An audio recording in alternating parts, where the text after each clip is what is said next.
নমস্কার, চন্দ্রাশিস কিচেনে আপনাদের সবাইকে স্বাগত। আর আমি চন্দ্রানী চলে এসেছি আবারও একটা নতুন রেসিপি নিয়ে, যেটা হলো মেথি পরোটা।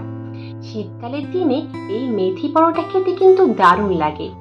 আর খুব অল্প সময়ে এবং খুব অল্প উপকরণ দিয়ে কিভাবে মেথি পরোটা বানানো যায় তা চলুন দেখে নেওয়া যাক।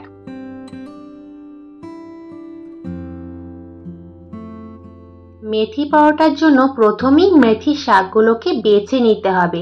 আমি মেথি শাকের পাতাগুলো এবং একদম ডগার দিকে ডান্ডিগুলো বেছে নেব। বেছে নেওয়ার পর তারপর সেগুলো ছোট ছোট করে কুচি কুচি করে কেটে নেব। তোমরা দেখতে পাচ্ছ কেমন আমি কুচি কুচি করে কেটে নিয়েছি। তারপর প্রায় 3 থেকে 4 বার শাকগুলো ভালো করে জল দিয়ে ধুয়ে নেব। জল দিয়ে আমার ধোয়া হয়ে গেছে। এরপরে আমি 1 চামচ মতন নুন এবং 1/2 চামচ মতন হলুদ মাখিয়ে দেব। মাখিয়ে মোটামুটি মিনিট 15-20 মতন মাখিয়ে রেখে দেব। এদিকে মেথি পরোটার জন্য আমি নিয়েছি 1 কোটো মতন আটা এবং 1.5 কোটো মতন ময়দা। আর তোমরা যদি চাও তাহলে পারে এই শুধু আটারও মেথি পরোটা করতে পারো, কিংবা শুধু ময়দা দিয়েও মেথি পরোটা করতে পারো। কিন্তু আমি আটা এবং ময়দাটা মিশিয়েই করছি। আটা এবং ময়দা মিশিয়ে করলে পারে পরোটাগুলো একটু নরমও হয়, খুব টান টান ভাবটাও থাকে না, আর খেতেও ভালো লাগে। আর আমি নিয়েছি 1 চামচ মতন সাদা তেল এবং 1/2 চামচ মতন চিনি এবং 1 চামচ মতন জোয়ান দিয়ে ভালো করে মাখিয়ে দেব। আর দেব 3-4টে মতন কাঁচা লঙ্কা ছোট ছোট করে কুচি করে এর মধ্যে মাখিয়ে নেব। আর একটা স্পেশাল একটা জিনিস দেব, যেটার জন্য পরোটাগুলো আরও খেতে টেস্টি লাগবে, সেটা হচ্ছে ভাজা মশলা গুঁড়ো। যেহেতু আমি মেথি পরোটাগুলো পেঁয়াজ রসুন ছাড়া নিরামিষ বানাচ্ছি, তার জন্য আমি এই ভাজা মশলা গুঁড়োটা অ্যাড করব। এবারে এই সমস্ত উপকরণগুলো আমি এই আটা এবং ময়দাটার সঙ্গে ভালোভাবে মিশিয়ে নেব। মিশিয়ে নেওয়ার পর এদিকে যে আমি মিনিট 15-20 আগে মেথি শাকটা নুন এবং হলুদ দিয়ে মাখিয়ে রেখেছিলাম, দেখো তোমরা যে এই মেথি শাকটা দিয়ে কত জল বেরিয়েছে। তাই আমি শাকগুলো ভালো করে চিপে চিপে নিয়ে আমি এই আটা এবং ময়দাটার সঙ্গে মিশিয়ে দেব। আর এর মধ্যে আটা এবং ময়দার সঙ্গে আমি এক্সট্রা করে আর লবণ দেব না, কারণ শাকটার মধ্যে যেহেতু আমার নুন এবং হলুদ মেশানো ছিল, তার জন্য আর আমার এক্সট্রা নুন দেওয়ার কোনো প্রয়োজন নেই। তারপরে ভালোভাবে মেখে নেব। এই শাকটা যখন দিয়ে মাখবো তখন অল্প অল্প করে জল দিয়ে মাখবো, একেবারে বেশি জল দিয়ে মাখা যাবে না। প্রথমে অল্প অল্প করে জল নিয়ে তারপরে এটাকে ভালো করে মেখে একটা ডো তৈরি করতে হবে। ডোটা খুব নরমও হবে না, আবার খুব শক্তও হবে না। যেমন আমরা পরোটার আটা বা ময়দা আমরা যেমন করে মাখি ঠিক সেরকমটাই হবে। তার মানে খুব শক্তও নয়, আবার খুব নরমও নয়। তোমরা দেখতে পাচ্ছ যে মেথি পরোটার জন্য ডোটা আমার পুরোপুরি মাখা হয়ে গেছে। আমার এটা মাখতে সময় লেগেছে মোটামুটি 10 থেকে 12 মিনিট মতন। এটা খুব বেশি নরমও হয়নি, আবার খুব বেশি শক্তও হয়নি। বুঝতে পারছো কিরকম হয়েছে। এরপরে আমি 1/2 চামচ মতন তেল, মানে খুব সামান্য পরিমাণে একটু তেল নিয়ে এই ডোটার ওপরে হালকা করে বুলিয়ে দেব। এই তেলটা বোলালে পরে কি হয় না, একদম ডোটা খুব শক্ত হয়ে যায় না, একদম নরম সফট থাকে। তারপর এটা মোটামুটি আমি মিনিট 15 মতন ঢাকা দিয়ে রেখে দেব।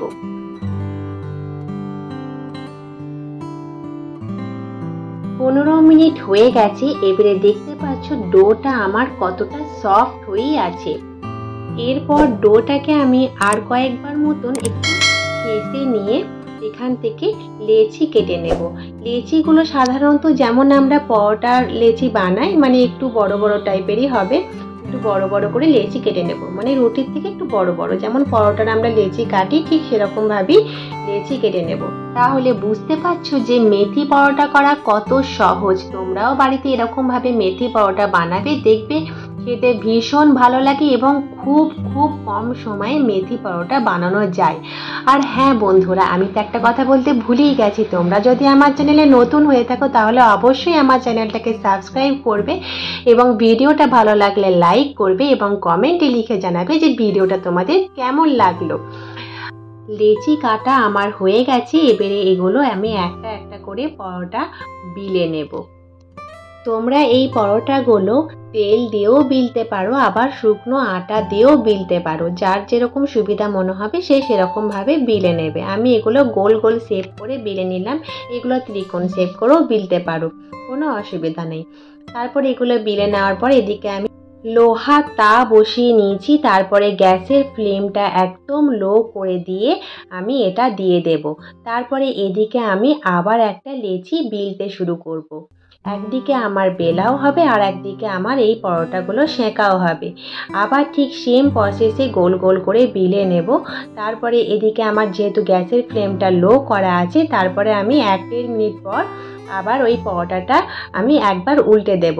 উল্টে দেওয়ার পর আবার ঠিক 1 মিনিট পর আমি 1 চামচ মতন ওই সাদা তেল দিয়ে ভেজে নেব। ভালো করে ভাজার সময় ভালো করে এই খুন্তি করে নিয়ে ভালো করে চারিপাশটা যেন ভালোভাবে সেঁকা হয়, সেরকমভাবে ভালো করে সেঁকে নিতে হবে। সেঁকে নেওয়ার পর এপিঠ ওপিঠ দু পিঠই ভালো করে, যখন একটা পিঠ ভালো করে সেঁকা হয়ে যাবে তখন আর একটা পিঠও ভালো করে এভাবে সেঁকে নিতে হবে। ঘুরিয়ে ঘুরিয়ে সেঁকে নেওয়ার পর এভাবে মোটামুটি আমার 1 মিনিট একটা পিঠ শিখতে লাগবে, তারপরে আর 1 মিনিট লাগবে আর একটা পিঠ শিখতে। এরকম 2 পিঠ যখন দেখবো সেঁকা হয়ে গেছে, একটু হালকা ওপরটা ব্রাউন ব্রাউন কালার হয়ে আসছে, তখন আমি তুলে রেখে দেবো। এটা আমার কিন্তু পরোটা সাধারণত লো ফ্লেমেই হবে, কারণ গ্যাসের ফ্লেম বাড়িয়ে দিলে পরে কিন্তু পরোটাগুলো পুড়ে যেতে পারে। তারপরে দ্বিতীয় পরোটাটাও আমি ঠিক সেমভাবে বেলে নেব। প্রথমে 1-1.5 মিনিট এরকমভাবে একটা পিঠ সেঁকে নেওয়ার পর আবার আর একটা পিঠ আর 1-1.5 মিনিট সেঁকে নেব। দিয়ে তারপরে 1 চামচ মতন তেল দেব। তেল দিয়ে ভালো করে খুন্তি দিয়ে নাড়িয়ে এপিঠ ওপিঠ ভালো করে সেঁকে নেব। সেঁকে নেওয়ার পর তারপরে আমি আবার তুলে রাখবো। লুচির থেকে দেখবে পরোটা ভাজতে একটু বেশি সময় লাগে, কিন্তু পরোটা ভাজতে সময় লাগলেও পরোটা কিন্তু খেতেই বেশি ভালো লাগে লুচির থেকে। তো বন্ধুরা, তোমাদের কোনটা বেশি ভালো লাগে, লুচি না পরোটা? এটা কিন্তু আমাকে কমেন্টে লিখে জানাবে অবশ্যই। দেখো, আমি দুটো পিঠই কিন্তু খুব ভালোভাবে সেঁকে নিয়েছি। এবারে আমি এই পরোটাটা একটা সার্ভিং ডিশের মধ্যে তুলে রেখে দেব। তাহলে বুঝতে পারছো যে কত সহজ, কত ইজি এটা বানানো, এবং কি ভালো লাগে খেতে। যদি না খাও তাহলে জানতেই পারবে না যে এটা কেমন টেস্ট। এটা খেতে খুব ভালো লাগে। আমি একটুখানি মটরশুঁটি এবং ছোট আলু দিয়ে দম করেছিলাম। সেই মটরশুঁটি এবং ছোট আলুর দমের সঙ্গে এই মেথি পরোটা সার্ভ করেছি।